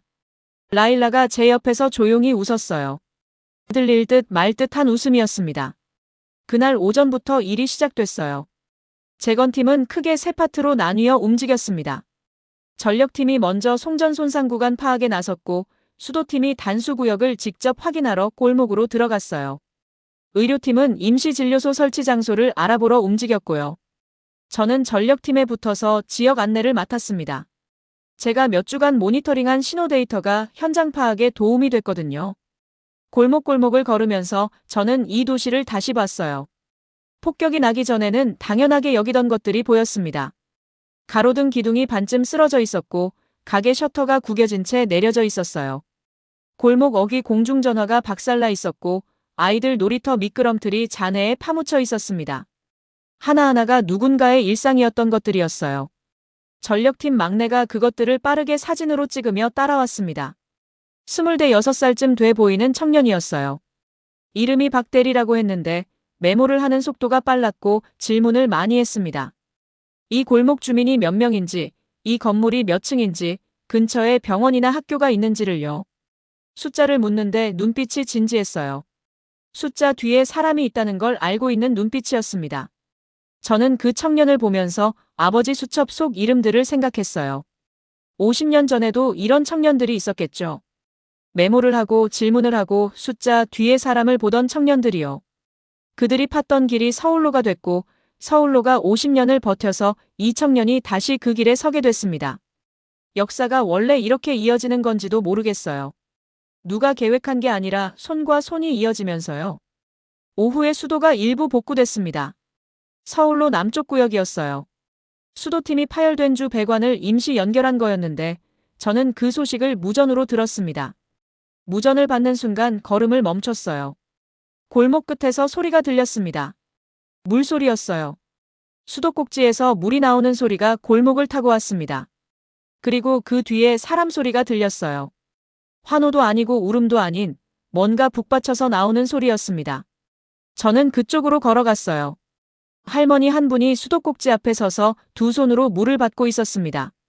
고개를 숙이고 손바닥에 물을 담아 얼굴에 갖다 댔어요. 그 모습을 보는데 제 눈에 뜨거운 게 올라왔습니다. 참으려고 했는데 잘 안 됐어요. 물 한 모금이 이렇게 사람을 울릴 수 있다는 게 그날 처음 실감이 됐습니다. 파르하드 씨가 50년 동안 물통 이야기를 간직해온 이유가 그거였어요. 목이 마른 사람에게 물을 주는 것, 그게 아무것도 아닌 것 같지만 아무것도 아닌 게 아니었습니다. 그걸 받은 사람은 평생 기억하거든요. 저녁 무렵에 파르하드 씨가 나타났습니다. 혼자 걸어오셨어요. 지팡이도 없이요. 서울로 입구에 서서 거점 건물을 바라보고 계셨습니다. 저는 그분께 다가갔어요. 어떻게 오셨어요? 파르하드 씨가 천천히 고개를 돌렸습니다. 눈이 촉촉했어요. 그냥 보고 싶어서요. 직접. 저는 그분을 안으로 모셨습니다. 재건팀 사람들이 일하는 모습을 보여드렸어요. 지도 앞에 서서 교신하는 사람들, 무릎 꿇고 배관 도면을 펼쳐놓은 사람들, 의료 장비를 분류하는 사람들이요. 파르하드 씨가 그 모습을 오래 바라보셨어요. 그러다가 작게 말했습니다. 그때 그 청년 생각나요? 물을 먼저 준 청년이었죠. 저는 고개를 끄덕였어요. 이름은 영영 모르겠지만 파르하드 씨가 조용히 말했습니다. 그래도 기억해요. 웃음이. 저는 그 말이 오래 가슴에 남았어요. 이름은 몰라도 웃음은 기억한다는 것이요. 어쩌면 사람이 남기는 것 중에서 가장 오래가는 게 그런 것인지도 모른다는 생각이 들었습니다. 이름이 아니라 온도요. 기록이 아니라 감각이요. 해가 지기 시작할 무렵 서울로에 시민들이 모이기 시작했어요. 집회가 아니었습니다. 그냥 나온 거였어요. 저녁을 먹다가 나온 것 같기도 했고 산책을 하다가 발걸음이 그쪽으로 향한 것 같기도 했어요. 손에 아무것도 들지 않은 사람들이 많았는데 어떤 사람들은 태극기를 들고 왔습니다. 집회 때 들었던 것들이었어요. 그런데 이번엔 흔들지 않았습니다. 그냥 들고 서 있었어요. 그러다가 한쪽에서 현수막이 펼쳐졌습니다. 손으로 쓴 현수막이었어요. 글씨가 크고 힘차게 쓰여 있었는데 라일라가 제 팔을 잡아당겼습니다. 저거 봐. 저는 봤어요. 파르시어로 감사합니다. 라고 쓰여 있었습니다. 그 옆에 작게 태극기가 그려져 있었어요. 태극기 옆에 이란 국기도 그려져 있었습니다. 두 깃발이 나란히요. 재건팀 사람들이 거점 건물 밖으로 나왔어요. 그 현수막을 봤습니다. 아무도 말하지 않았어요. 그냥 봤습니다. 박대리가 메모를 하다가 멈춰서 현수막을 올려다봤어요. 그의 손에서 펜이 천천히 내려갔습니다. 김 팀장이 저 옆에 섰어요. 이런 거 보면 아직도 실감이 안 나요. 저는 그 말이 무슨 뜻인지 알았습니다. 저도요. 우리는 잠깐 같이 현수막을 바라봤어요. 먼 나라에서 온 사람과 이 도시에서 자란 사람이 50년 전 누군가가 판 길 위에 나란히 서서요. 밤이 됐어요. 도시에 전기가 완전히 들어온 건 아니었습니다. 구역마다 달랐어요. 어떤 골목은 아직 어두웠고 어떤 블록은 가로등이 켜졌습니다. 그 불빛들이 듬성듬성 박혀있는 도시가 창가에서 내려다보면 별자리처럼 보였어요. 저는 딸한테 전화를 걸었습니다. 전쟁이 나기 전 처형 집에 맡겨둔 아이였어요. 7살이었습니다. 신호가 잘 잡히지 않아서 목소리가 끊겼다 이어졌다 했는데 그래도 들렸어요. 엄마 하는 목소리가요. 저는 목이 막혔습니다. 뭔가 말하려고 했는데 잘 안 됐어요. 그냥 웃었습니다. 웃음이 먼저 나왔어요. 응, 나야. 괜찮아. 아이가 물었어요. 엄마 언제 와? 저는 잠깐 생각했습니다. 곧 가. 조금만 기다려. 전화를 끊고 나서 한동안 휴대폰을 손에 들고 있었어요. 아이 목소리가 귓속에 남아 있었습니다. 7살짜리 아이의 목소리가요. 전쟁이 끝난 게 아니에요. 그건 저도 알고 있었습니다. 재건팀이 왔다고 해서 모든 게 해결된 게 아니었어요. 칼리미는 여전히 침묵 중이었고 도시 어딘가는 여전히 위험했으며 무너진 것들이 다시 세워지려면 오랜 시간이 필요했습니다. 사람들 마음속에 새겨진 두려움이 지워지는데도 시간이 걸릴 거예요. 그런데 오늘 문이 열렸습니다. 수도꼭지에서 물이 나왔어요. 형광등이 켜졌습니다. 서울로 위로 가로등 몇 개가 들어왔어요. 현수막에 감사합니다. 라는 글씨가 펄럭였습니다. 그리고 두 나라 국기가 나란히 그려져 있었어요. 작은 것들이었습니다. 아주 작은 것들이었어요. 그런데 그 작은 것들이 그날 밤 저에게는 전부였습니다. 저는 아버지 사진을 꺼냈어요. 마지막으로 한 번 더 봤습니다. 1973년 서울로 건설 현장. 흑백 사진 속 얼굴들이요. 이름도 모르고 지금 어디 있는지도 모르는 사람들이었는데 그 사람들이 오늘 이 자리에 있었습니다.